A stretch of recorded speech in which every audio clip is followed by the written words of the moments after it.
Hello, আসসালামু আলাইকুম। বাচ্চাদের নাক জ্যাম বা নেজাল ব্লকেজ খুবই কমন একটি সমস্যা।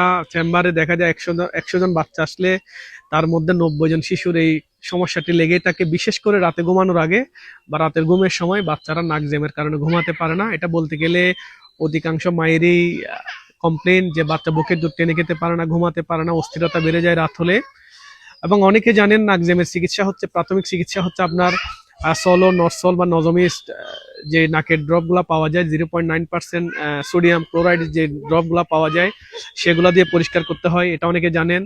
সেটা নিয়ে আজকে কথা বলবো না। আজকে আমি যেটা কথা বলবো সেটি হচ্ছে এই স্বাভাবিকভাবে দুই নাকের দুই ফোঁটা দেওয়ার পরেও যদি বাচ্চার নাকের ব্লকটা বা ব্লকেজটা যদি না ছুটে বা না ভালো না হয়, তাহলে আরো দুইটা ঘরোয়া পদ্ধতি যেটা খুব কার্যকরী চিকিৎসা, যেগুলো আমি আমার চেম্বারে আমার মায়েদের বলে থাকি, বাচ্চার মায়েদের বলে থাকি। এই দুইটা আহ, সমাধান আপনারা একটু শুনবেন মনোযোগ দিয়ে। প্রথমটি হচ্ছে একটা ভালো মানের একটা নেবুলাইজার মেশিন বাসায় রাখবেন। বাচ্চার বয়স যদি 1 মাসের নিচে হয় 2 ml বা 2 cc নরসল বা নজমিস্ট বা নর্মাল স্যালাইনের সলিউশন নিয়ে বাচ্চাকে 6 ঘন্টা পর পর আপনি নেবুলাইজেশন করতে পারেন। এটা আসলে কোনো সাইড ইফেক্ট নাই, এটা স্বাভাবিক একটা চিকিৎসার একটা প্রক্রিয়া এবং এখানে কোনো মেডিসিন অ্যাড করতে হয় না এক্সট্রা।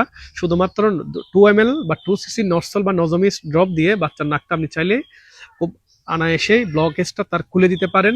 আর 2 নাম্বার সেটি হচ্ছে এটা অবশ্য সব বাচ্চার ক্ষেত্রে করা যাবে না। বাচ্চার বয়স যদি 6 মাস পার হয় তাদের জন্য নিরাপদ। সেটা হচ্ছে আপনার বাসার যে ওয়াশরুম বা বাথরুম আছে সেখানে আপনি এক গামলা বা এক বালতি ফুটন্ত গরম পানি রেখে দিবেন এবং রেখে দিয়ে বাথরুমের সব জানালা এবং দরজা বন্ধ করে দিয়ে বাথরুমের ভিতরে আপনি বাচ্চাকে নিয়ে 5 থেকে 10 মিনিট বসে থাকবেন।